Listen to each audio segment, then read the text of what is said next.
salam sejahtera untuk kita semua. Assalamualaikum warahmatullahi wabarakatuh.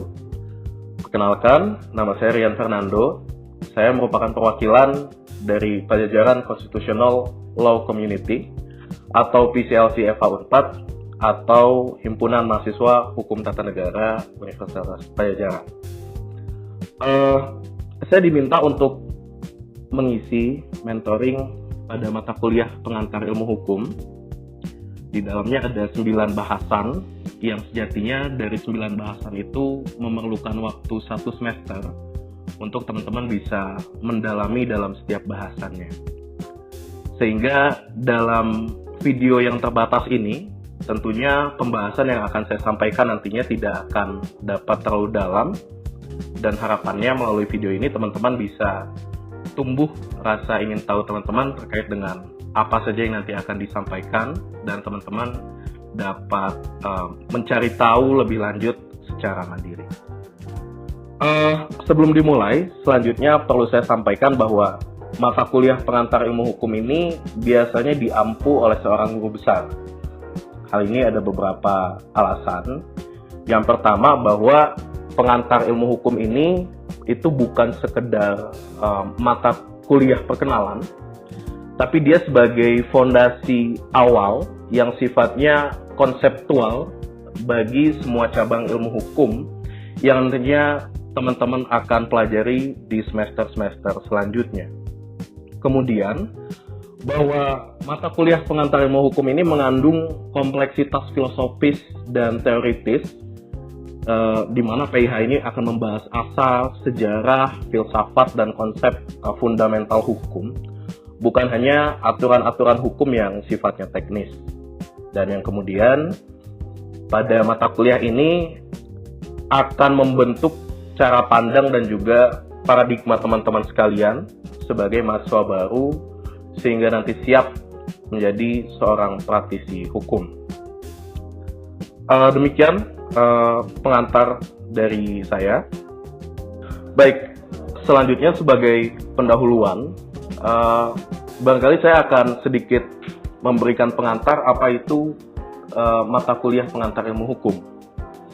Jadi pengantar ilmu hukum ini adalah ilmu dasar yang diajarkan kepada mahasiswa Fakultas Hukum semester 1 yang memperkenalkan konsep, istilah, asas, dan sistem hukum secara umum sebelum mempelajari cabang hukum yang lebih spesifik. Di antara tujuan mempelajari pengantar ilmu hukum, sebagaimana tadi sudah disampaikan juga di awal, adalah yang pertama adalah untuk memberikan pemahaman dasar tentang hukum. Yang kedua, menjadi fondasi dalam studi hukum lebih lanjut, sebagai contoh hukum pidana, perdata, tata negara, dan seterusnya. Dan yang ketiga, untuk membentuk kesadaran hukum dari mahasiswa baru Fakultas Hukum. Dan relevansi dari mata kuliah pengantar ilmu hukum dalam kehidupan sehari-hari, yaitu agar teman-teman sekalian itu bisa mendapatkan pemahaman bahwa hukum itu mengatur semua aspek kehidupan. Dimulai dari lingkup terkecil yaitu keluarga, kemudian ekonomi, politik, sosial, hingga teknologi digital.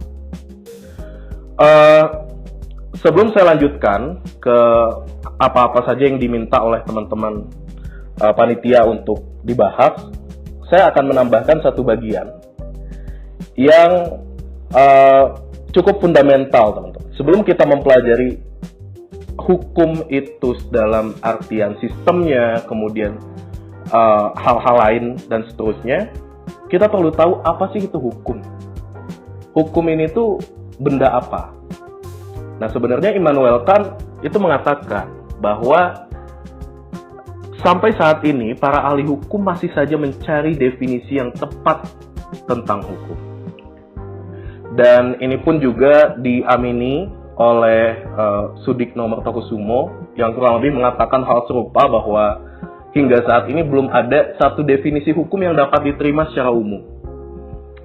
Namun kemudian untuk keperluan teknis operasional, Unpad sendiri memiliki satu pengertian hukum yang diterima dan seringkali digunakan sebagai dasar di kelas-kelas, yaitu pengertian hukum yang disampaikan oleh Profesor Mokhtar Usma Atmaja. Beliau mengatakan bahwa hukum adalah keseluruhan asas dan kaidah yang mengatur kehidupan manusia dalam masyarakat, termasuk lembaga serta proses yang diperlukan untuk mewujudkan berlakunya kaidah itu sebagai kenyataan.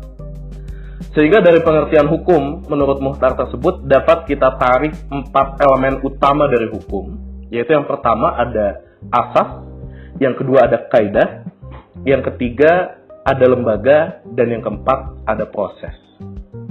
Di samping pengertian hukum yang disampaikan oleh Mokhtar Usma Atmaja, ada juga para sarjana hukum lain, para ahli hukum lain yang juga mengemukakan pandangannya tentang apa itu hukum. Seperti Utrecht, Sudikno Mertokusumo, Hans Kelsen, John Austin, Roscoe Pound, dan Sacipto Raharjo, serta beberapa ahli hukum lain. Kemudian, kita akan masuk pada bahasan selanjutnya, yaitu mengenai asas dan prinsip hukum. Apa sih asas atau prinsip hukum? Jadi, pengertian operasional dari asas adalah pikiran dasar yang bersifat umum dan menjadi dasar pembentukan serta pelaksanaan hukum. Nah, ciri-ciri dari asas hukum itu biasanya bersifat fundamental, bersifat umum, dia berupa nilai-nilai yang menjadi dasar bagi interpretasi hukum. Contohnya seperti apa? Ini barangkali teman-teman akan menemukan di kelas, tapi contoh asas hukum yang seringkali muncul, seringkali teman-teman temui adalah lex superior derogat legi inferior, yaitu aturan yang lebih tinggi mengesampingkan aturan yang lebih rendah. Yang kedua, lex specialis derogat legi generali, yaitu aturan yang khusus mengesampingkan aturan yang umum. Dan yang ketiga, ada lex posterior derogat legi priori, yaitu aturan baru mengesampingkan aturan yang lama. Kemudian, kita akan masuk pada tujuan hukum. Tadi saya sempat menyampaikan apa itu hukum. Untuk selanjutnya kita bahas, setelah kita mengetahui apa ini hukum, kita bahas apa tujuan hukum. Dalam hal ini saya akan menggunakan teori tujuan hukum yang disampaikan oleh Gustav Radbruch. Ada 3 setidaknya. Yang pertama adalah kepastian hukum.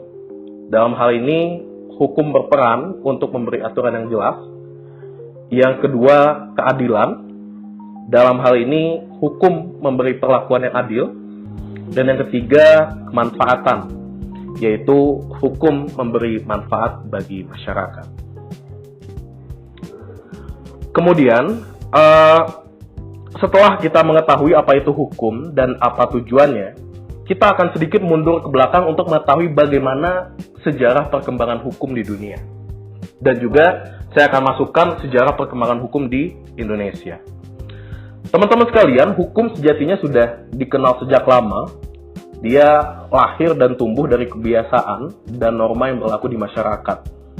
Yang menjadi tonggak penting adanya hukum itu adalah ditemukannya Kodeks Hammurabi yang ditemukan di Mesopotamia. Nah, jadi mungkin paradigmanya akan berbeda dengan hukum sekarang, yaitu hukum yang berdasarkan undang-undang dan seterusnya. Zaman dulu ketika pertama kali lahir, ketika pertama kali dikenal, hukum ini lahir dari kebiasaan dan norma yang berlaku di masyarakat. Jadi sifatnya lebih bottom up. Kemudian periode selanjutnya masuk pada periode Yunani kuno, ketika ahli-ahli filsuf pada saat itu lahir, yaitu Socrates, Plato, Aristoteles, di mana pada masa inilah kemudian berkembang konsep-konsep keadilan, kemudian teori-teori hukum alam, dan seterusnya. Kemudian masa selanjutnya adalah masa Romawi, yaitu ini menjadi tonggak pada periodisasi hukum, yaitu ketika lahirnya hukum kodifikasi. Yang mana dari hukum kodifikasi ini, maka kemudian berkembang menjadi tradisi hukum civil law, atau tradisi hukum Eropa kontinental. Kemudian periode selanjutnya adalah abad pertengahan. Pada periode ini hukum didominasi oleh hukum kanonik atau hukum gereja yang orientasinya bahwa hukum itu adalah perintah dari Tuhan dan seterusnya, dan juga hukum-hukum adat yang berlaku secara lokal di masing-masing daerah. Baru kemudian memasuki periode modern, muncul pandangan-pandangan yang lebih baru, yang lebih teman-teman akan dekat dengan teori-teori yang berkembang saat ini, yaitu teori positivisme hukum yang disampaikan oleh Kelsen dan John Austin, kemudian juga utilitarianisme yang disampaikan oleh Jeremy Bentham, sociological jurisprudence yang disampaikan oleh Roscoe Pound dan ahli-ahli lainnya. Di Indonesia sendiri, teman-teman sekalian, perkembangan hukum saya mengklasifikasikan menjadi 4 periode. Yang pertama adalah masa prakolonial, di mana pada saat periode ini yang berlaku adalah hukum adat, norma agama, dan juga hukum dari kerajaan-kerajaan yang berkuasa pada saat itu.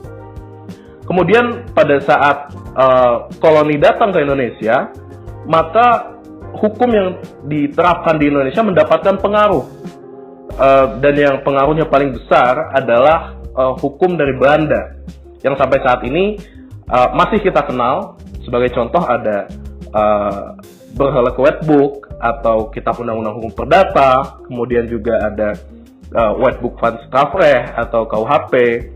Kemudian juga pada masa ini dikenal juga penggolongan hukum yang mana tercantum dalam 131 dan 163 IS. Pada saat masa kemerdekaan, teman-teman sekalian, maka paradigma tersebut bergeser dari yang sebelumnya hukum kolonial, maka ada semangat untuk kemudian melakukan nasionalisasi terhadap hukum-hukum yang berlaku di masyarakat. Sampai pada era terakhir, era reformasi, di mana tujuan utamanya atau paradigma utamanya adalah penguatan HAM, kemudian juga ada kemunculan Mahkamah Konstitusi di sini, kemudian juga ada perkembangan dari rezim-rezim hukum yang lebih baru seperti cyber law, hukum lingkungan, dan juga hukum-hukum yang lain. Ya, selanjutnya yang akan kita bahas adalah subjek hukum. Jadi apa itu subjek hukum? Subjek hukum adalah setiap pihak yang dapat menjadi pendukung hak dan kewajiban hukum. Kita mengenal ada 2 subjek hukum. Yang pertama adalah orang, dan yang kedua ada badan hukum. Aspek yang penting untuk kita pahami dalam membahas mengenai subjek hukum ini adalah, yang pertama adalah kedudukannya, yang kedua adalah kecakapannya, yang ketiga adalah tanggung jawab hukum dari masing-masing subjek hukum tersebut. Kemudian selanjutnya adalah manusia, masyarakat, dan hukum. Saya akan memulai dari premis bahwa manusia adalah makhluk sosial yang sebagaimana dikemukakan oleh Aristoteles, dikatakan bahwa manusia adalah zoon politikon. Manusia tidak bisa hidup sendiri. Manusia perlu manusia lainnya untuk kemudian bisa berinteraksi. Dari individu-individu kemudian terbentuklah suatu masyarakat. Dari masyarakat ini kemudian muncul norma-norma dimulai dari kebiasaan, kemudian kebiasaan tersebut menjadi suatu adat istiadat. Adat istiadat tersebut kemudian melahirkan sebuah norma sosial yang kemudian itu ditangkap oleh negara dan dilembagakan sebagai sebuah norma hukum. Lalu, apa fungsi hukum dalam masyarakat? Kita perlu pahami bahwa sebagai sebuah individu maupun sebagai masyarakat, tentunya kita memiliki kepentingan masing-masing. Saya dan Anda pasti memiliki kepentingan yang berbeda. Dalam hal ini, hukum berfungsi untuk melindungi kepentingan masing-masing individu tersebut untuk selanjutnya dapat tercipta ketertiban. Dan juga salah satu fungsi hukum yang dikemukakan oleh Profesor Mohtar Kusumaatmadja adalah hukum berfungsi sebagai sarana pembaharuan masyarakat. Dalam hal ini, maka hukum harus berkembang dan akan berkembang bersamaan dengan perkembangan dari masyarakat itu sendiri. Kemudian dalam praktiknya, hukum ini tentunya tidak bisa hidup sendiri. Hukum bukanlah sebuah ilmu yang dia berada dalam suatu ruangan yang hampa udara, melainkan ada norma-norma lain yang berkelindan juga dengan operasionalnya norma hukum. Sebagai contoh ada norma agama, kesusilaan, kesopanan, yang mana harus diupayakan bahwa hukum itu harus selaras dengan norma-norma tadi yang berlaku di masyarakat. Kemudian kita bahas mengenai sumber hukum. Sumber hukum secara garis besar dapat dibagi menjadi dua, yaitu ada sumber hukum formil dan material. Sumber hukum formil adalah undang-undang, kemudian kebiasaan, yang ketiga jurisprudensi, yang keempat ada traktat atau perjanjian internasional, yang kelima ada doktrin, dan yang keenam ada satu lagi yaitu perjanjian. Kemudian kita masuk pada sumber hukum material. Setidaknya ada 4 sumber hukum material, yaitu yang pertama adalah nilai-nilai dalam masyarakat, yang kedua agama dan moral, yang ketiga kondisi sosial, politik, dan ekonomi, dan yang keempat adalah kebudayaan dan sejarah. Selanjutnya kita akan masuk ke sistem dan klasifikasi hukum. Dalam hal ini sebelum masuk pada sistem hukum, saya akan mengemukakan apa saja elemen sistem hukum yang dikemukakan oleh Lawrence Friedman. Dia mengatakan bahwa ada 3 elemen utama yang membentuk hukum. Yang pertama adalah substansi hukum atau legal substance. Yang kedua ada struktur hukum atau legal structure. Dan yang ketiga ada kultur hukum, budaya hukum atau legal culture. Apabila saya gunakan analogi, maka struktur hukum tersebut merupakan sebuah mesin. Substansi hukum adalah apapun yang diproduksi oleh mesin tersebut, dan legal culture atau kebudayaan hukum, budaya hukum adalah apapun atau siapapun yang menghidup atau mematikan mesin atau yang mengatur bagaimana mesin tersebut dioperasionalkan. 3 elemen tersebut yang kemudian membentuk sistem-sistem hukum yang ada di dunia ini menurut pendapat Lawrence Friedman. Lalu sistem hukum apa aja yang ada di dunia? Setidaknya ada 3 sistem hukum yang kita kenal. Yang pertama adalah civil law atau Eropa kontinental. Ini yang berlaku di wilayah-wilayah Eropa kontinental, dan banyak pendapat yang mengatakan bahwa Indonesia pun juga merupakan negara yang menganut negara dengan tradisi hukum Eropa kontinental atau civil law. Meskipun menurut Dr. Indra Perwira, beliau mengatakan bahwa Indonesia tidak sepenuhnya menganut tradisi hukum civil law atau Eropa kontinental. Ditambah lagi, pada saat ini itu ada terjadi konvergensi hukum, di mana sistem-sistem hukum yang ada itu sudah mulai mengerucut sehingga batasan-batasannya menjadi tidak lagi begitu kaku. Kemudian yang kedua ada common law atau Anglo-Saxon. Ini yang berlaku di Amerika Serikat sebagai salah satu negara yang paling terkenal dengan tradisi hukum ini. Dan juga yang ketiga ada religious law atau negara yang menggunakan tradisi hukum keagamaan. Bisa tradisi hukum agama Islam atau Syariah seperti Malaysia, kemudian juga Hindu, dan juga kanonik. Kemudian kita masuk ke klasifikasi hukum. Ada beberapa klasifikasi hukum. Yang pertama ada hukum publik dan hukum privat. Di mana hukum publik adalah hukum yang mengatur hubungan antara negara dengan warga negara, ataupun Profesor Bagirmanan mengatakan bahwa hukum yang mengatur perilaku negara. Contohnya adalah hukum tata negara, hukum administrasi negara, hukum pidana, dan hukum-hukum publik lainnya. Kemudian ada hukum privat yang mengatur hubungan antar individu dalam masyarakat. Dalam hal ini contohnya hukum perdata, hukum dagang, dan hukum-hukum privat lainnya. Kemudian klasifikasi yang kedua adalah hukum tertulis dan tidak tertulis. Hukum tertulis dalam hal ini adalah aturan hukum yang dituangkan dalam peraturan perundang-undangan seperti KUHP, KUH Perdata, dan undang-undang lainnya. Dan ada hukum yang tidak tertulis yang biasanya kita kenal sebagai kebiasaan atau adat istiadat. Selanjutnya, klasifikasi hukum yang ketiga, yaitu ada hukum nasional, hukum internasional, dan hukum asing. Hukum nasional adalah hukum yang berlaku di suatu negara. Hukum internasional, hukum yang mengatur hubungan antar negara, dan juga antar individu lintas negara. Dan juga ada hukum asing, yaitu hukum yang berlaku di negara lain. Klasifikasi hukum yang selanjutnya adalah hukum material dan hukum formil.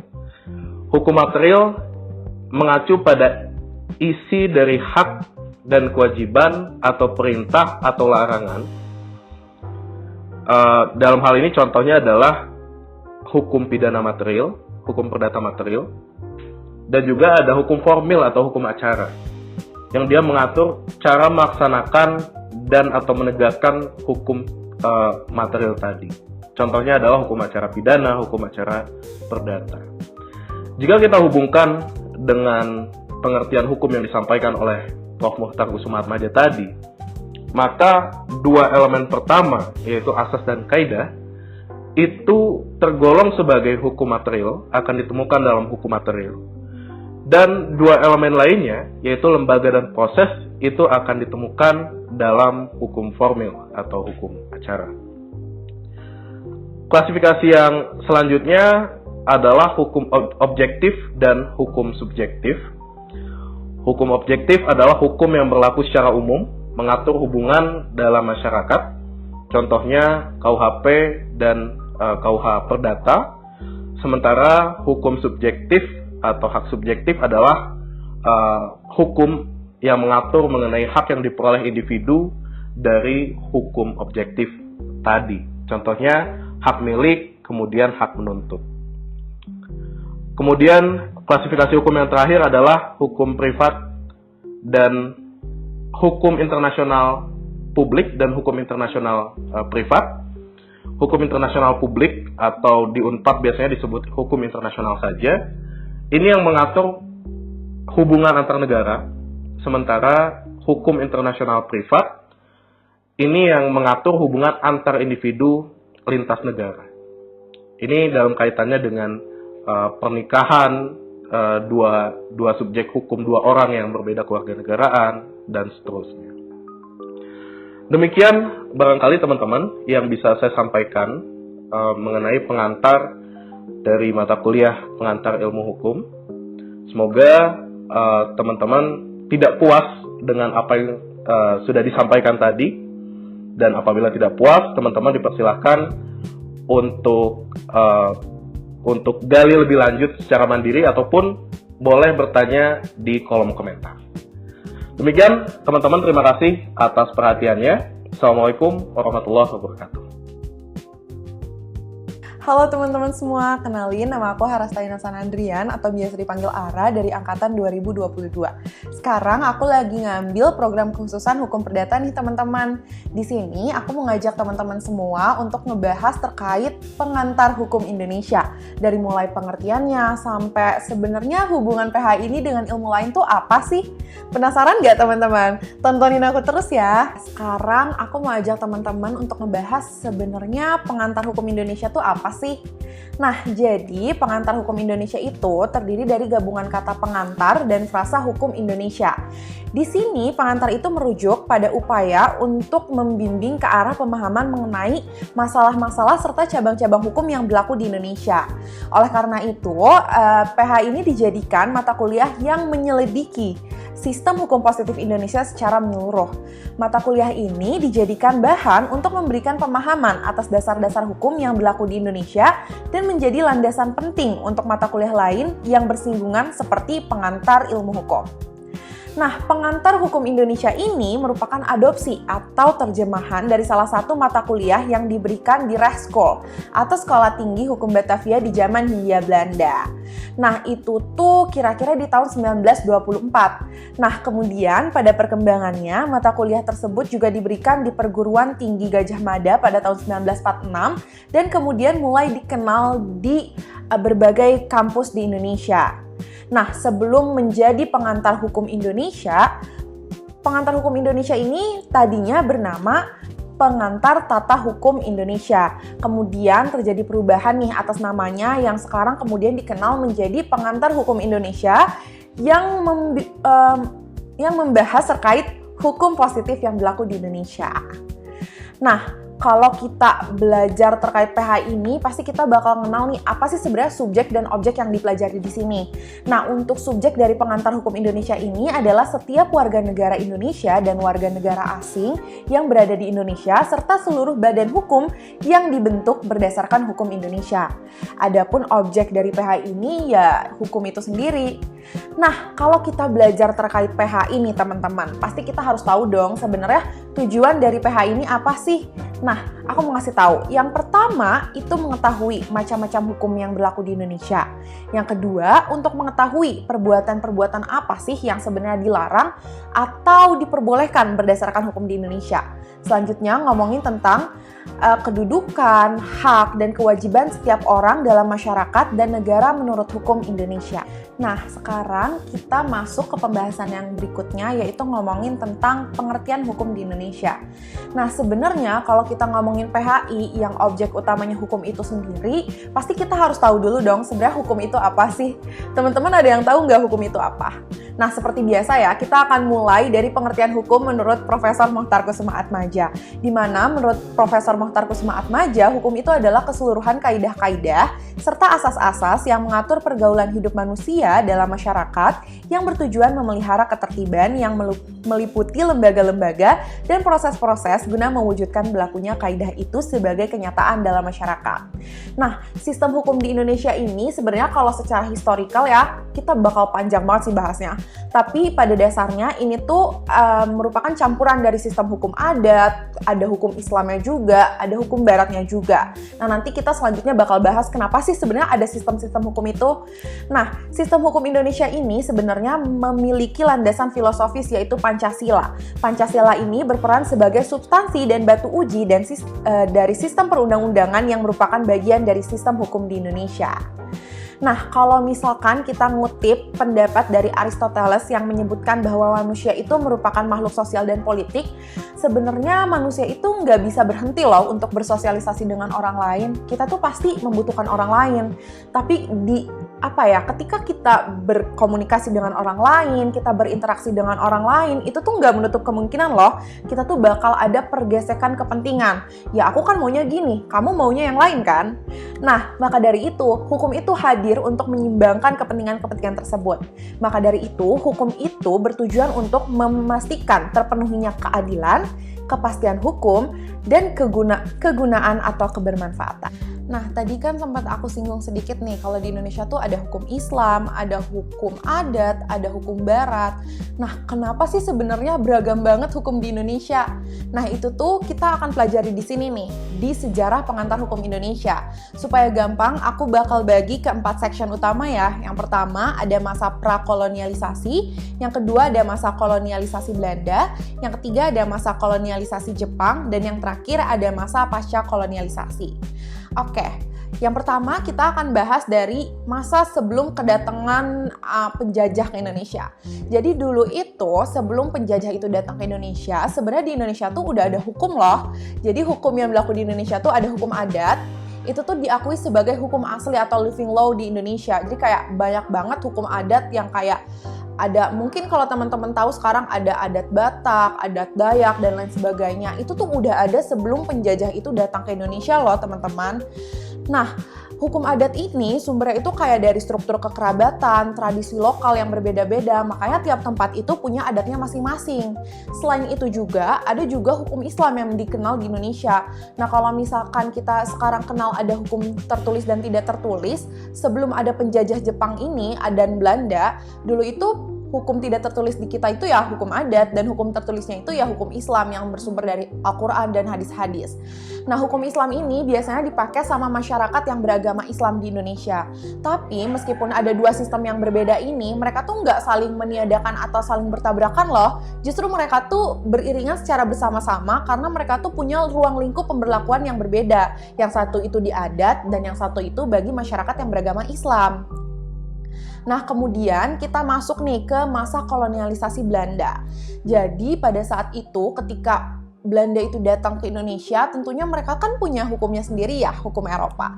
Nah, hukum yang mereka bawa itu adalah hukum kapal yang bersumber dari hukum Belanda kuno dan asas-asas hukum Romawi. Mulai dari situ barulah hadir hukum asing di Indonesia, yaitu hukum kapal yang dibawa oleh VOC. Nah, sebenarnya pada awalnya hukum tersebut itu ya hanya untuk ngatur orang-orang Belanda yang tinggal di Indonesia. Tapi dalam perkembangannya, hukum Belanda kuno dan asas-asas hukum Romawi ini menjadi cikal bakal hadirnya hukum Eropa Barat yang menjajah sistem hukum di Indonesia. Nah, kemudian dalam perkembangannya pun sebenarnya hukum kapal ini yang mereka tadinya bawa nih dari negara asalnya ke Indonesia, itu tuh ternyata udah nggak efektif lagi. Bahkan untuk negara Belandanya sendiri gitu, apalagi untuk bangsa Indonesia. Nah, akhirnya dibuatlah peraturan-peraturan baru yang dibuatnya tuh di plakat-plakat gitu teman-teman. Nah, setiap ada peraturan baru ada plakatnya, setiap ada peraturan baru ada plakatnya. Tapi kan lama-lama plakatnya ini jadi numpuk dan kayak bingung juga ya, gak ada satu pembukuan yang khusus. Jadi kayak acuannya kemana gitu karena plakatnya banyak banget. Akhirnya pada saat itu pada tahun 1642 yaitu di bawah perintah Gubernur Jenderal Van Diemen dibuatlah satu kodifikasi. Jadi tadi plakat-plakat itu dikumpulin, dijadiin satu kodifikasi namanya Statuten van Batavia. Jadi dulu ini Statuten van Batavia ini diberlakukan untuk orang-orang Belanda. Tapi bagi orang-orang pribumi yang tinggal di daerah jajahan Belanda, mereka juga terpaksa nih harus tunduk ke Statuten van Batavia itu. Nah, sebenarnya kalau kita ngomongin penjajahan ya pasti udah banyak banget negatifnya ya ke kita, khususnya dari ngomongin sistem hukum, dimana ketika penjajah datang ini tentunya banyak banget dampak negatifnya ke masyarakat gitu, banyak banget aturan-aturan yang gak sesuai sama masyarakat Indonesia. Nah, hal ini mendorong pembentukan IS nih teman-teman. Jadi ketika ada IS ini, barulah diatur beberapa aturan. Di antaranya di pasal 131 ayat 2 dan pasal 163 ayat 1 hingga 4 IS. Yang membagi penduduk Hindia Belanda ini menjadi beberapa golongan. Sebenarnya tujuannya ini ya supaya orang-orang ini nggak terlalu keberatan lah dalam menjalankan hukumnya. Nah, 3 golongan tersebut itu ada bangsa Eropa, di mana bangsa Eropa ini nantinya akan tunduk pada hukum Barat, hukum perdata Barat, atau hukum-hukum yang dibawa oleh bangsa-bangsa Eropa. Kemudian ada bangsa Timur asing, yaitu bangsa Timur yang nantinya akan tunduk pada hukum Barat dan juga hukum yang mereka bawa sendiri dari negaranya. Dan yang ketiga ada golongan pribumi, yaitu kita, yang nanti kita akan tunduk pada hukum adat yang kita miliki. Nah, setelah itu masuklah kita ke masa penjajahan Jepang. Nah, pada masa penjajahan Jepang ini sebenarnya seluruh ketentuan hukum itu tunduk pada aturan yang disebut Gunseirei atau Osamu Seirei. Jadi dalam ketentuan tersebut diatur bahwa bagi golongan Eropa, Timur asing Cina, pribumi, dan Timur asing bukan Cina yang tunduk secara sukarela terhadap hukum perdata Barat, maka tetap berlaku BW bagi mereka. Sedangkan bagi golongan Indonesia atau pribumi seperti kita dan Timur asing yang bukan Cina yang mereka tidak merasa nggak secara sukarela lah menundukkan dirinya kepada hukum Barat, ya mereka bisa pakai hukum adatnya masing-masing. Nah, aturan ini tuh tetap berlaku sepanjang aturan-aturan yang kita miliki ini tidak bertentangan dengan aturan Jepang. Ya sebenarnya meskipun kita di sini kan dikasih kebebasan ya untuk tunduk kepada hukum adat kita, tapi selama ketika hukum adat ini ternyata tidak sejalan dengan hukumnya Jepang, maka itu tidak bisa kita gunakan. Nah, kemudian kita beralihlah ke masa kemerdekaan.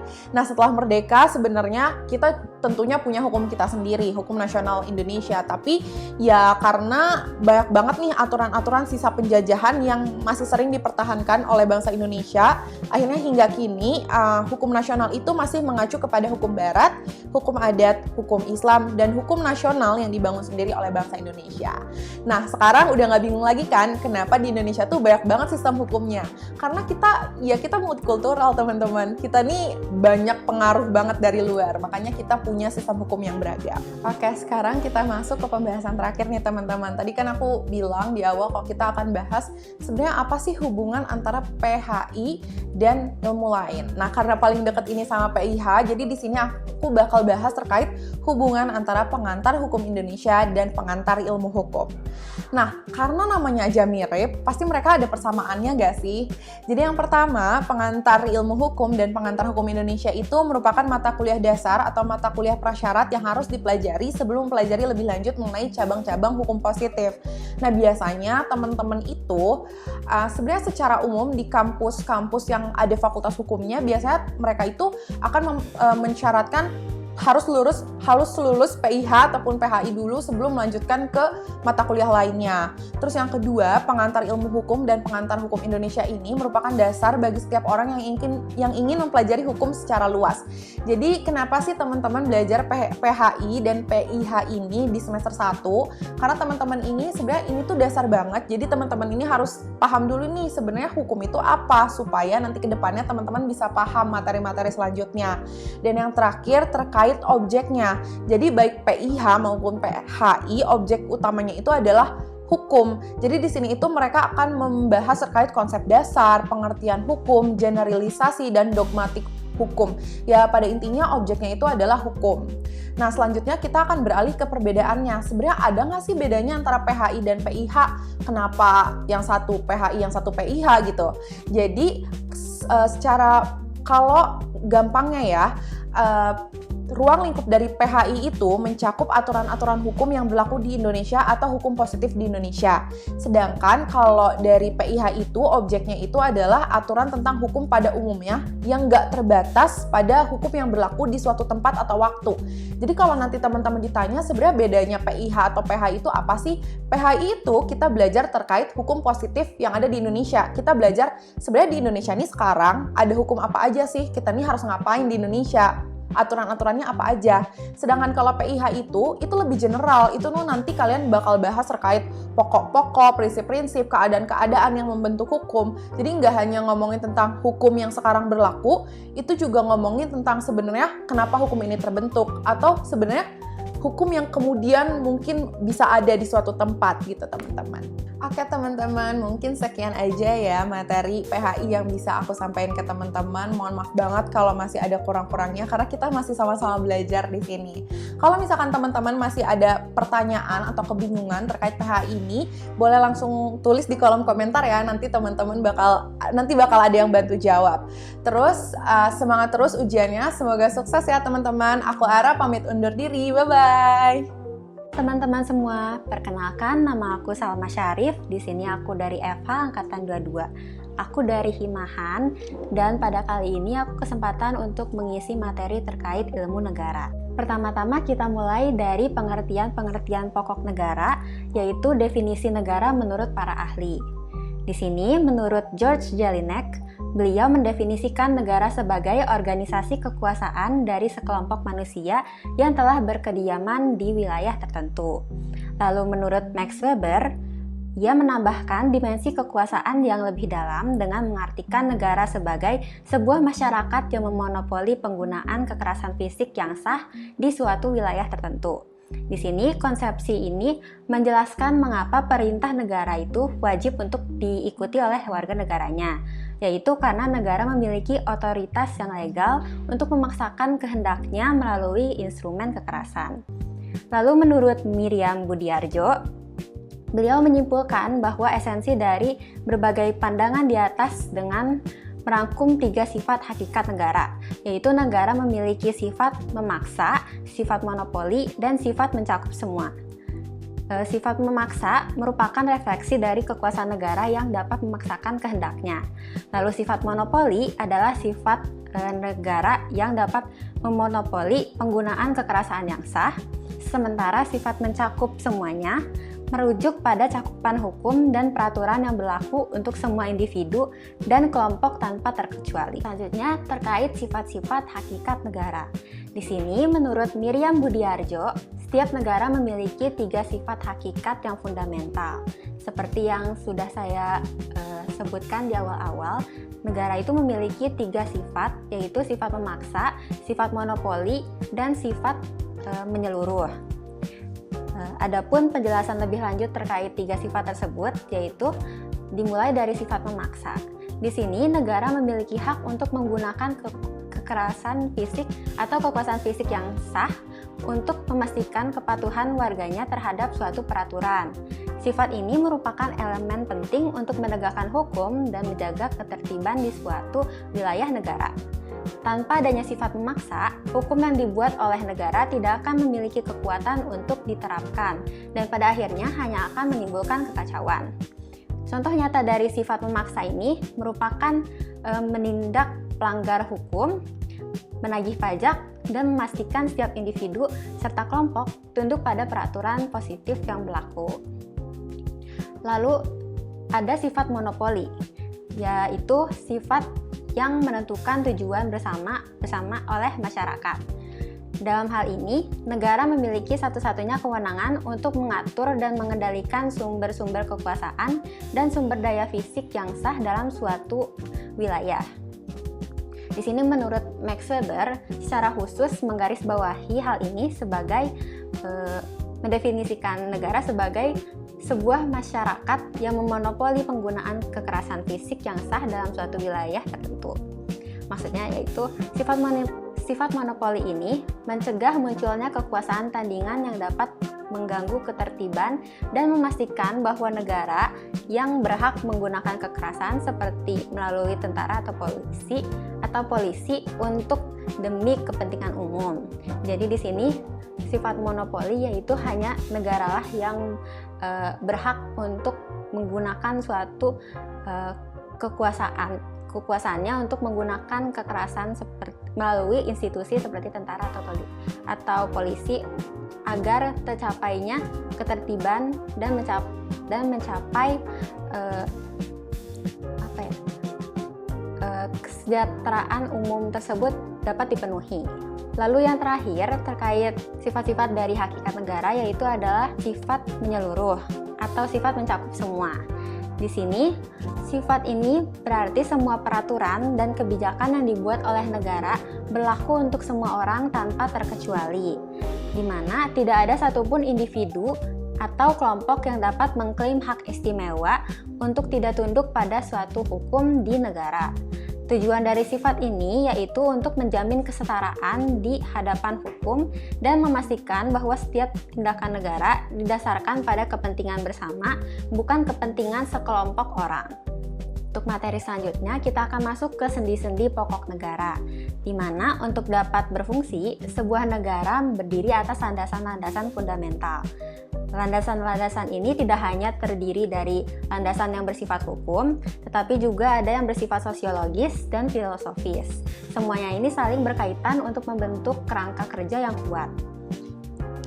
Dimulai dari landasan negara, terdapat landasan filosofis, landasan sosiologis, dan landasan yuridis. Landasan filosofis ini merujuk pada pandangan hidup atau cita-cita yang diyakini kebenarannya oleh suatu bangsa. Jadi landasan filosofis ini memberikan arah atau tujuan yang jelas bagi suatu negara dan menjadi baik. Kita masuk ke konsep kedaulatan suatu negara, di mana kedaulatan suatu negara merupakan kekuasaan tertinggi yang dimiliki oleh negara untuk mengatur urusan-urusannya. Kedaulatan terbagi atas dua aspek penting, yaitu kedaulatan internal dan kedaulatan eksternal. Kedaulatan internal ini merupakan kekuasaan tertinggi negara untuk mengatur dan mengelola urusan di dalam negerinya tanpa campur tangan dari pihak luar. Kekuasaan ini memastikan bahwa negara memiliki otoritas tunggal di dalam wilayahnya sendiri. Lalu terdapat kedaulatan eksternal, di mana kekuasaan negara dapat menjalin hubungan dengan negara lain. Kedaulatan eksternal ini merupakan landasan bagi negara untuk diakui sebagai subjek hukum internasional dan memungkinkan mereka untuk melakukan hubungan diplomatik dan kerjasama internasional dengan negara lainnya. Kita akan masuk ke peran konstitusi sebagai fondasi hukum. Di sini, konstitusi berfungsi sebagai fondasi hukum yang vital bagi seluruh negara. Ia bukan merupakan sebagai sekedar dokumen, melainkan sebagai sumber pembentukan hukum nasional yang menyebarkan dan memelihara nilai-nilai yang dianggap benar oleh masyarakat. Di sini, konstitusi adalah hasil kesepakatan antara rakyat dan penguasa yang mencerminkan bahwa adanya aspirasi masyarakat yang dapat membatasi kekuasaan pemerintah. Dengan demikian, konstitusi memberikan legitimasi pada kekuasaan negara dan memastikan bahwa kekuasaan tersebut dijalankan dengan kerangka hukum dan bukan secara sewenang-wenang dari pemerintah sendiri. Kita akan masuk ke metode penyelidikan ilmu negara. Di sini, ilmu negara memiliki metode penyelidikan yang komprehensif dan juga unik, di mana George Jelinek, seorang ahli terkemuka di bidang ini, menyatakan bahwa negara dapat dikaji dari dua sisi atau dua pendekatan utama yang saling melengkapi, di mana terdapat metode penyelidikan berdasarkan tinjauan sosiologis dan secara tinjauan yuridis. Secara tinjauan sosiologis, pendekatan ini memandang sebuah negara sebagai suatu fenomena atau gejala sosial yang tumbuh dari interaksi empiris di masyarakat. Kajian ini berfokus pada aspek-aspek non-hukum dari negara, seperti tentang asal-usul negara dan sifat-sifat dari hakikat suatu negara. Lalu berdasarkan tinjauan yuridis, pendekatan ini mengkaji negara dari sebuah entitas hukum. Fokus utamanya yaitu pada aspek-aspek legal dan formal seperti teori bentuk negara, teori kedaulatan, konstitusi, dan unsur-unsur pembentuk negara. Lalu untuk selanjutnya terdapat ruang lingkup ilmu negara, masih dari ahli George Jelinek. Menurutnya, ruang lingkup ilmu negara ini terbagi menjadi dua kelompok besar lagi mengikuti metode tinjauannya, yaitu dari sisi sosiologis terdapat ruang lingkup yang mencakup teori sifat hakikat negara, teori pembenaran hukum negara, dan teori terjadinya negara. Dan dari sisi yuridis, ruang lingkupnya mencakup teori bentuk negara dan bentuk pemerintahan, teori kedaulatan, teori unsur-unsur negara, teori fungsi negara, teori konstitusi, teori lembaga perwakilan, dan teori sendi-sendi pemerintahan. Di sini menurut pendapat ahli lain seperti Cronenberg juga melengkapi dengan menyatakan bahwa ruang lingkup ilmu negara itu menyelidiki asal mula suatu negara, hakikat negara, bentuk-bentuk negara dan pemerintahannya, serta hubungan antara negara dengan bangsa, agama, dan hukum. Lalu kita akan masuk ke pertumbuhan dan perkembangan negara berdasarkan teori pendekatan sosiologis dan pendekatan yuridis. Pertama-tama dari pendekatan sosiologis. Di sini, pendekatan sosiologis ini melihat negara sebagai sebuah produk dari gejala sosial, historis, dan filosofis. Terdapat beberapa teori dalam pendekatan sosiologis, yaitu teori perjanjian masyarakat atau social contract, teori kekuasaan, teori ketuhanan, teori hukum alam. Kita masuk ke teori perjanjian masyarakat atau teori social contract, di mana teori ini menyatakan bahwa negara terbentuk dari kesepakatan atau perjanjian antara individu-individu yang sebelumnya hidup dalam keadaan yang penuh kekacauan. Lalu mereka sepakat dan menyerahkan sebagian haknya kepada suatu penguasa yang agar terciptanya sebuah keteraturan dan keamanan. Lalu kita masuk ke teori kekuasaan, di mana teori kekuasaan ini berpendapat bahwa negara terbentuk karena adanya pertarungan kekuasaan di mana kelompok yang paling kuat mendominasi dan membentuk negara untuk menguasai kelompok yang lebih lemah. Di sini, Laski berpendapat bahwa negara dapat mengatur masyarakat melalui peraturan yang memaksa. Lalu terdapat teori ketuhanan, di mana teori ketuhanan ini meyakini bahwa negara terbentuk atas kehendak Tuhan, di mana para penguasa dianggap sebagai wakil Tuhan di bumi dan hanya bertanggung jawab kepada Tuhan, bukan kepada manusia. Teori ini menjadi dasar legitimasi kekuasaan-kekuasaan raja-raja pada saat abad pertengahan. Lalu yang terakhir terdapat teori hukum alam, di mana teori ini menyatakan bahwa terbentuknya negara secara alamiah merupakan konsekuensi dari sifat dasar manusia yang merupakan makhluk sosial atau zoon politikon, yang dimana manusia membutuhkan komunitas untuk hidup berdampingan dan untuk bekerja sama. Lalu secara pendekatan yuridis terdapat beberapa teori juga, yaitu terdapat teori positivisme hukum, teori pembentukan negara berdasarkan hukum internasional, teori pembentukan negara melalui proklamasi kemerdekaan. Baik, kita akan masuk ke teori positivisme hukum yang dikemukakan oleh Hans Kelsen melalui teorinya, yaitu teori hukum murni. Hans Kelsen berpendapat bahwa ilmu negara tidak seharusnya mempersoalkan asal mula negara secara kausal. Baginya, negara pada hakikatnya adalah sebuah tertib hukum yang timbul dari diciptakannya peraturan-peraturan hukum yang mengikat. Lalu, terdapat teori pembentukan negara berdasarkan hukum internasional.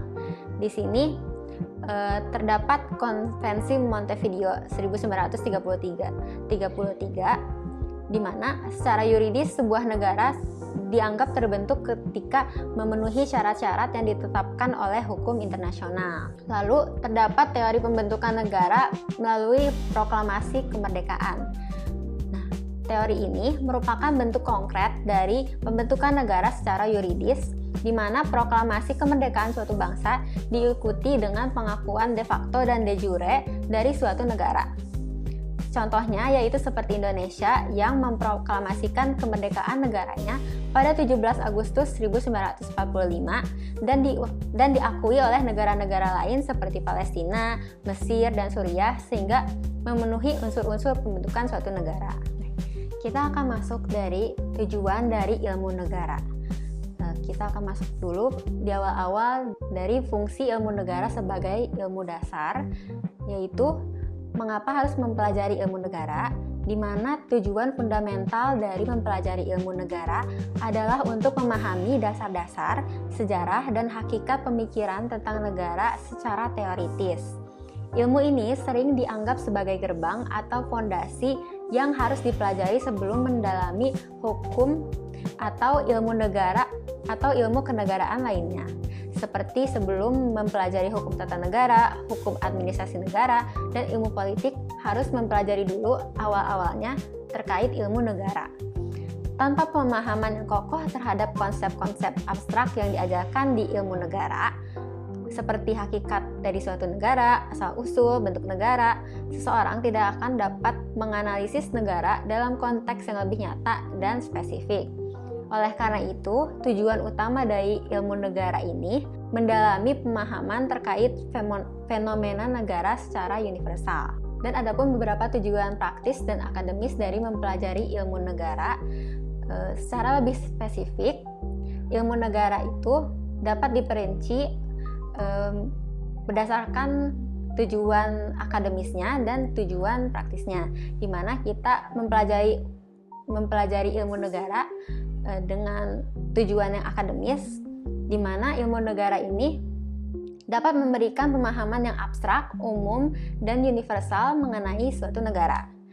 Yaitu, berdasarkan tujuan akademisnya, ilmu negara ini mencakup pemahaman tentang asal mula, hakikat, bentuk, dan lenyapnya negara dalam pengertian yang luas dan tidak terikat pada suatu kasus yang tertentu. Adapun tujuan praktis dari mengapa harus mempelajari ilmu negara, yaitu untuk membentuk dasar keahlian di bidang hukum, di mana pemahaman tentang negara sebagai gejala sosial dan entitas hukum akan melatih teman-teman semua untuk melihat dan menganalisis persoalan-persoalan hukum yang sedang terjadi, seperti perdebatan konstitusional atau suatu kebijakan publik dengan landasan teoritis yang kuat. Dengan demikian, tujuan praktis dari mempelajari ilmu negara yaitu tidak hanya untuk menciptakan lulusan yang tidak tahu apa itu hukum dan apa itu negara, tetapi juga memahami terkait mengapa hukum itu ada dan bagaimana hukum itu berinteraksi dengan masyarakat dan bagaimana hukum itu dapat berlaku di suatu negara. Untuk selanjutnya kita akan masuk ke bagian metode ilmu negara, di mana metode ilmu negara ini berpacu pada negara Eropa kontinental, di mana terdapat dua aliran yang besar, yaitu aliran normatif yuridis dan aliran empiris genetis. Secara rinci, kita akan masuk dulu ke aliran normatif yuridis.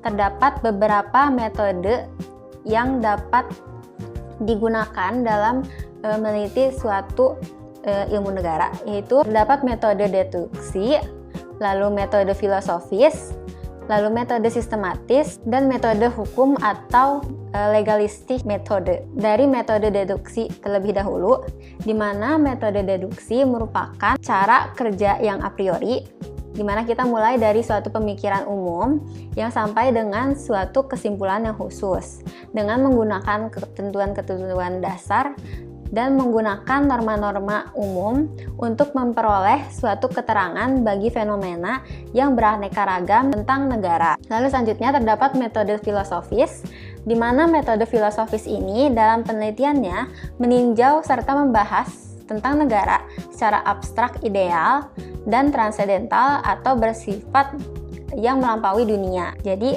di metode filosofis ini lebih membahas ke bagaimana suatu negara idealnya. Lalu terdapat metode sistematis, di mana metode sistematis ini penelitiannya menggunakan bahan-bahan yang sudah ada, yang sudah dihimpun oleh ilmuwan sebelumnya.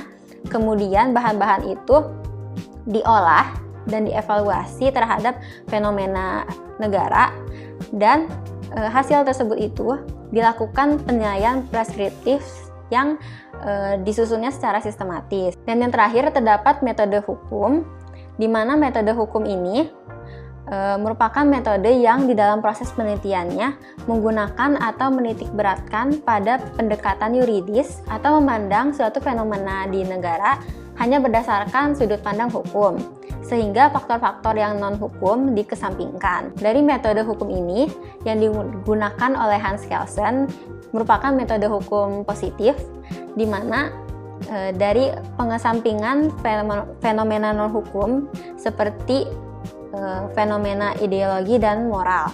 Dengan demikian, menurut Hans Kelsen, negara sebagai objek penelitiannya dipandang sebagai suatu badan hukum.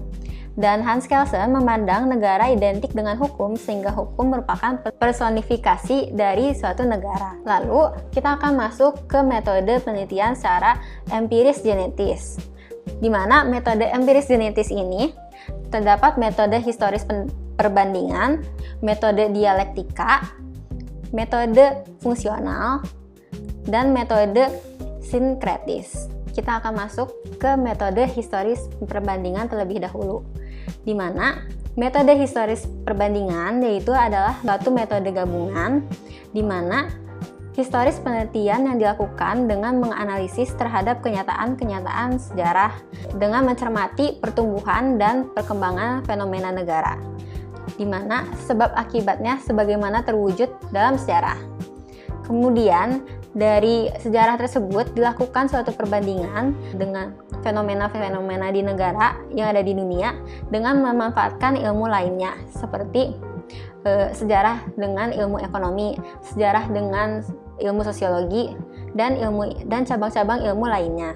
Lalu terdapat metode dialektika, di mana merupakan suatu upaya untuk mendapatkan pengetahuan dan kebenaran yang sering digunakan oleh Socrates dengan cara dialogis atau secara tanya jawab. Adapun dari metode dialektika ini mendalilkan 3 unsur, yaitu terdapat unsur tesis, lalu terdapat unsur antitesis, dan terdapat unsur sintesis. Di mana tesis di sini merupakan suatu dalil atau pendirian, lalu terdapat antitesis yang merupakan kontra dari pendirian tersebut, dan terdapat sintesis yaitu merupakan pendapat yang lebih baik dari kedua pendapat sebelumnya. Lalu kita masuk ke metode fungsional. Di sini metode fungsional merupakan metode yang dalam penelitiannya meninjau fenomena negara di dunia tidak dapat terlepas satu dengan lainnya atau terdapat hubungan interdependensi. Dilihat bahwa terdapat hubungan timbal balik antara negara dengan masyarakat. Menurut MacIver, negara adalah sarana sosial manusia, di mana negara modern merupakan hasil evolusi masyarakat yang dapat dijelaskan bahwa bagaimana negara dapat menjalankan fungsi dan pelayanan khusus kepada masyarakatnya. Lalu metode yang terakhir, terdapat metode sinkretis, di mana melakukan penelitian terhadap negara dengan cara menggabungkan faktor hukum dan faktor non-hukum. Proses awal terbentuknya suatu negara, di mana pada tahapan awal, suatu kelompok manusia yang awalnya hidup sebagai individu-individu memiliki suatu kesadaran untuk mengatur diri dan secara bersamaan hidup dalam suatu wilayah tertentu dengan pemerintahan yang memiliki kekuasaan tertinggi. Lalu setelah terbentuknya kelompok masyarakat itu, mereka bersama-sama bersatu untuk membentuk organisasi politik dan membentuk aturan bersama agar selanjutnya dapat berkembang menjadi negara. Lalu untuk selanjutnya, kelompok masyarakat tersebut melakukan suatu penetapan wilayah, di mana sudah terdapat masyarakat dan wilayahnya, dapat juga masyarakat tersebut untuk mulai membentuk suatu pemerintahan yang berdaulat. Nah, pada fase pembentukan pemerintahan tersebut, masyarakat dapat mengelola hukumnya serta wilayahnya dan juga membentuk pemerintahan yang dapat mengatur kedua unsur tersebut agar dapat menjalankan fungsi negara selayaknya. Dan di sini pemerintah bertugas untuk menegakkan hukum, menjaga keamanan, dan menjalankan kebijakan publik yang merupakan untuk kepentingan umum atau kepentingan masyarakat tersebut. Untuk selanjutnya terdapat tinjauan historis terkait proses pembentukan suatu negara, yaitu di mana terdapat negara di lembah sungai, di mana suatu negara dapat muncul dari wilayah yang dekat dengan lembah sungai seperti Mesopotamia. Lalu kita masuk ke teori dari asal mulanya suatu negara, di mana terdapat teori teokrasi, lalu ada teori kekuasaan, lalu ada teori kontrak sosial, teori garis kekeluargaan, dan teori hukum alam. Teori teokrasi yaitu menyebutkan bahwa negara ada karena yang berkuasa secara langsung di negara merupakan perintah langsung dari Tuhan dan disampaikan melalui wakilnya, yaitu penguasa dari negara tersebut. Lalu terdapat teori kekuasaan, di mana seseorang atau suatu kelompok dapat berkuasa di suatu negara karena ia memiliki kekuatan fisik atau kekuatan ekonomi. Lalu dari teori perjanjian sosial atau teori kontrak sosial, di sini negara terbentuk melalui kesepakatan bersama antara individu dan kelompok masyarakat yang hidup di alam bebas, dan diadakannya suatu perjanjian untuk dapat menunjuk pemimpin dan membentuk suatu pemerintahan demi ketertiban dan perlindungan bersama. Lalu terdapat teori garis kekeluargaan, di mana suatu negara berkembang dari keluarga kecil yang bersatu menjadi keluarga besar. Kemudian terbentuknya suatu suku dan akhirnya menjadi suatu negara. Lalu yang terakhir terdapat teori hukum alam, di mana negara dianggap sebagai manifestasi dari prinsip-prinsip hukum alam yang mengatur hubungan sosial manusia. Di sini, negara muncul karena kebutuhan alami manusia yang merupakan makhluk sosial atau manusia sebagai zoon politikon, di mana manusia membutuhkan manusia lainnya untuk dapat hidup bersama. Lalu kita akan masuk ke teori runtuhnya negara, di mana secara garis besar, runtuhnya suatu negara dapat terjadi karena dua hal, karena revolusi dan juga karena evolusi.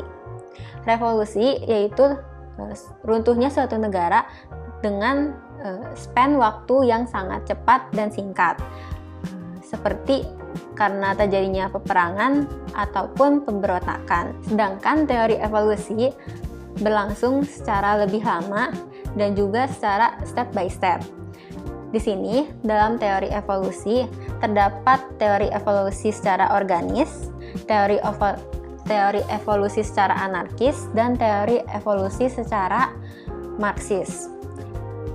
Di sini, secara teori runtuhnya negara secara evolusi organis, menurut Herbert Spencer, ia menyebutkan bahwa negara dan masyarakat dipandang sama sebagai organisme manusia, di mana jika manusia sebagai makhluk hidup memiliki umurnya tersendiri, begitu juga dengan negara, di mana awalnya ia merupakan seorang bayi, lalu menjadi anak-anak, menjadi remaja, dewasa, hingga akhirnya umurnya sudah sampai di akhirnya. Lalu terdapat teori organis, selanjutnya terdapat teori anarkis, di mana di sini terdapat Leo Tolstoy, yaitu menurutnya teori anarkis ini untuk menjamin kebebasan manusia yang menyebutkan bahwa tidak perlu adanya negara karena dianggap sebagai alat pemaksa yang dapat mengekang kebebasan suatu orang. Karena itu, negara dengan pemerintahannya harus dilenyapkan menurut pemikiran teori anarkis ini. Penganut teori anarkis dibedakan menjadi dua golongan, di mana terdapat golongan yang pertama berpendapat bahwa anarkisme melalui terorisme. Sedangkan pendapat yang kedua bahwa masyarakat pada ujungnya akan mencapai suatu waktu di mana semua masyarakat saling bebas dan adil tanpa pemerintahan yang mengekang, dan pada waktu itu semua masyarakat akan saling mencintai sesama manusia sehingga damai akan datang secara sendirinya. Lalu teori Marxisme, negara merupakan alat pemaksa oleh kelas kuat atau kelas borjuis kapitalis terhadap kelas buruh. Di sini, menurut ideologi Marxisme, apabila terjadi pertentangan kelas borjuis dan kelas buruh, maka yang menang akan berusaha untuk melenyapkan yang kalah. Di sini, Karl Marx yakin bahwa kelas yang akan menang merupakan kelas buruh karena dari lahirnya suatu negara komunis, yang mana negara komunis itu meyakini keadilan bagi seluruhnya tanpa ada kelas-kelas, akan menghancurkan kelas borjuis kapitalis. Yang mana jika kelas-kelas dalam masyarakat tersebut lenyap atau jika kelas borjuis kapitalis itu tidak ada, maka negara tersebut akan lenyap karena tatanan dari kelas-kelas di negara tersebut sudah hilang. Kita akan lanjut ke materi selanjutnya, yaitu terkait tipe-tipe negara. Dalam sejarah pertumbuhan ilmu negara, terdapat tipe-tipe pokok negara yang dapat dibedakan menjadi 5 tipe, yaitu negara Timur kuno, negara Yunani kuno, negara Romawi kuno, negara abad pertengahan, dan negara hukum. Pertama, terdapat negara Timur kuno. Di sini, negara Timur kuno menganut pemerintahan yang berbentuk tirani, yaitu negara diperintah oleh raja yang berkuasa secara mutlak atau sewenang-wenang. Namun, pendapat terkait negara Timur kuno menggunakan jenis pemerintahan tirani tidak seluruhnya benar, karena di negara barat pun terdapat negara yang menggunakan konsep pemerintahan tirani. Adapun istilah yang dikenal dalam konsep negara tirani yaitu the king can do no wrong, artinya raja tidak dapat berbuat salah. Lalu kita masuk ke negara Yunani kuno. di mana negara Yunani kuno ini merupakan negara kota atau polis yang sudah sedikit modern dibandingkan negara timur kuno. Negara Yunani kuno cenderung bersifat demokratis dan pada waktu itu dibedakan menjadi 3 golongan penduduk, yaitu terdapat golongan penduduk asli, golongan pendatang, dan golongan budak. Namun di sini golongan penduduk asli lebih dipercaya untuk berada di atas sistem pemerintahan dan golongan asli berhak untuk mengendalikan pemerintahan negara, membicarakan suatu hal tentang negara, dan menetapkan suatu keputusan, baik itu raja dan rakyat berkumpul bersama dan melakukan musyawarah serta langsung untuk mengambil suatu keputusan. Jadi di negara Yunani kuno ini menunjukkan bahwa mereka sudah menggunakan semacam bentuk pemerintahan demokrasi secara langsung. Lalu untuk selanjutnya terdapat tipe negara Romawi kuno, di mana tipe negara Romawi kuno ini menggunakan bentuk pemerintahan seperti imperium atau kekaisaran Romawi, di mana bentuknya itu seperti monarki atau kerajaan, namun didampingi oleh suatu badan perwakilan yang anggotanya hanya terdiri dari kaum ningrat, di mana pada waktu itu telah nampak benih-benih demokrasi, yang kemudian demokrasi tersebut baru terwujud saat raja terakhir itu sudah tidak ada. Barulah negara Romawi kuno ini menggunakan bentuk demokrasi. Lalu untuk selanjutnya terdapat tipe negara abad pertengahan, di mana abad negara pertengahan ini menggunakan feodalisme atau sistem dualisme, yaitu terdapat kekuasaan dari gereja dan juga kekuasaan dari pemerintah. Lalu yang terakhir terdapat tipe negara hukum yang baru ada pada saat zaman sudah menjadi lebih modern dari sebelumnya. Sini negara hukum terbagi atas 2 jenis, yaitu negara polisi dan negara hukum. Di sini negara polisi merupakan negara yang menyelenggarakan keamanan dan kemakmuran dan bertugas untuk menjaga tata tertib. Dengan kata lain, negara merupakan bentuk dari penjaga malam. Biasanya negara polisi ini bersifat monarki absolut yang bercirikan penyelenggaraan negaranya diperintah oleh satu orang. Terdapat istilah rajalah yang menentukan manakah yang merupakan kepentingan umum dan manakah yang bukan kepentingan umum. Dari negara hukum terdapat beberapa ciri pokok dari negara hukum, yaitu 1. Adanya konstitusi atau undang-undang dasar, di mana terdapat dasar hukum tertulis yang mengatur hubungan antara penguasa dan rakyat. Lalu yang kedua, terdapat pembagian kekuasaan, di mana kekuasaan negara tidak terpusat pada hanya satu tangan, melainkan dibagi ke dalam cabang-cabang yang saling mengawasi. Seperti adanya trias politika, yaitu eksekutif, legislatif, dan yudikatif.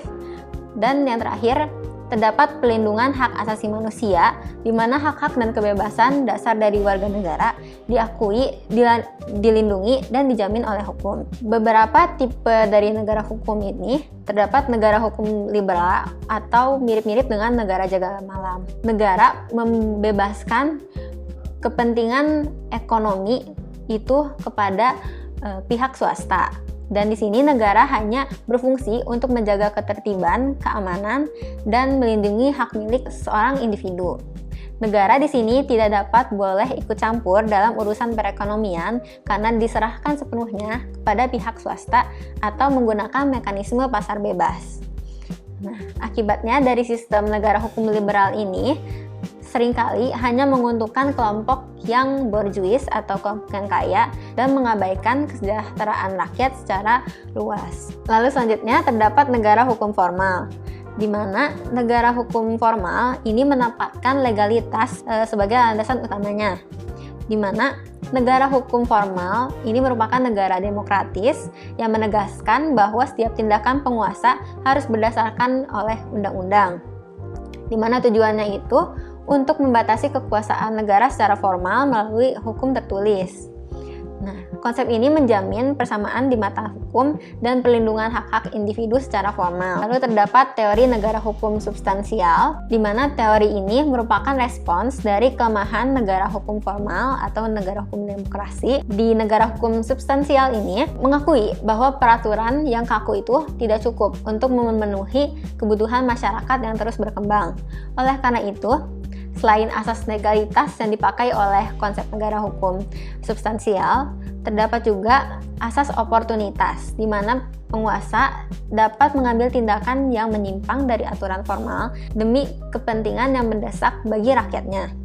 Adapun tujuannya itu untuk mencapai keadilan yang lebih adil dan nyata bagi masyarakat secara luas. Lalu terdapat negara hukum sosialis legality, di mana konsep ini tipe-tipe negara komunis atau sosialis dan hukum dalam konsep sosialis legality ini ditempatkan di bawah ideologi sosialisme, dan di mana hukum ini berfungsi sebagai alat untuk mencapai tujuan sosialisme, di mana kepentingan kolektif secara besar itu ada di atas kepentingan individu. Lalu terdapat tipe negara hukum Islam, di mana negara tersebut menggunakan hukum Islam berdasarkan Al-Quran, Sunnah, dan juga pedoman-pedoman Islam lainnya.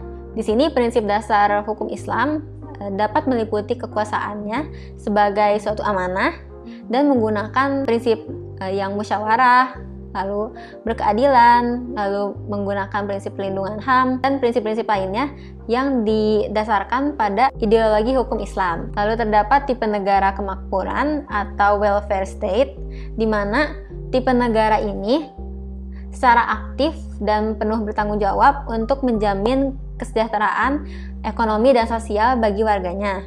Nah, konsep negara kemakmuran ini bertugas untuk menyediakan layanan publik yang esensial seperti terpenuhinya pendidikan secara keseluruhan bagi seluruh warga negaranya. Lalu juga ada terpenuhinya layanan kesehatan bagi masyarakat, adanya jaminan sosial, yang mana tujuan tersebut untuk mencapai kemakmuran yang optimal bagi seluruh rakyat. Lalu yang terakhir, terdapat tipe negara hukum Indonesia, di mana Indonesia sendiri menganut konsep negara hukum sebagaimana ditegaskan pada pasal 1 ayat 3 Undang-Undang 1945. Dari konsep ini tidak hanya terbatas pada negara hukum secara hukum tertulis saja, tetapi juga mengadopsi the rule of law, di mana menekankan pada pentingnya keadilan substansial.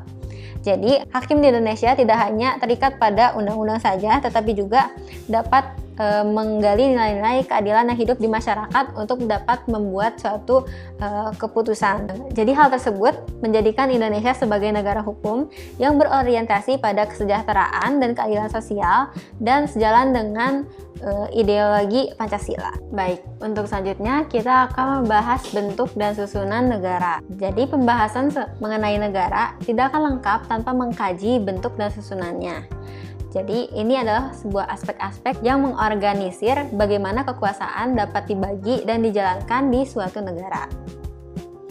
Kita mulai dari klasifikasi bentuk negara yang secara umum diklasifikasikan menjadi dua, yaitu negara kesatuan dan negara serikat. Di sini, negara kesatuan merupakan negara kedaulatan tunggal yang kekuasaan tertingginya terpusat pada pemerintah pusat. Terdapat wilayah-wilayah di bawahnya seperti provinsi yang tunduk pada pemerintah pusat, dan pemerintah di bawah pemerintah pusat atau pemerintah daerah di sini melakukan penyerahan kekuasaan berdasarkan undang-undang yang telah dibuat oleh pemerintah pusat tersebut dan Badan Legislatif Nasional. Contoh dari negara kesatuan ini adalah negara Indonesia, Perancis, dan negara Tiongkok. Lalu terdapat negara serikat, di mana negara serikat ini terbentuk dari beberapa gabungan negara bagian atau wilayah independen yang sejak awal sudah memiliki kedaulatannya pada wilayah tersebut. Namun, negara-negara bagian tersebut bersatu dalam pemerintah pusat yang berbentuk federal. Negara bagian atau wilayah independen tersebut memiliki otonomi yang lebih besar dan hak untuk mengatur urusan internalnya lebih besar daripada pemerintah pusat tersebut. Contoh dari negara serikat ini merupakan Amerika Serikat, Brazil, dan India. Lalu terdapat bentuk dari negara konfederasi, di mana negara konfederasi merupakan persekutuan antara beberapa negara yang berdaulat, penuh untuk tujuan kerjasama tertentu berdasarkan perjanjian internasional. Selanjutnya, terdapat klasifikasi sistem pemerintahan, di mana sistem pemerintahan ini mengacu pada hubungan antara badan eksekutif dan badan legislatif. Terdapat 3 sistem yang dikenal sebagai sistem presidensial, sistem parlementer, dan sistem campuran.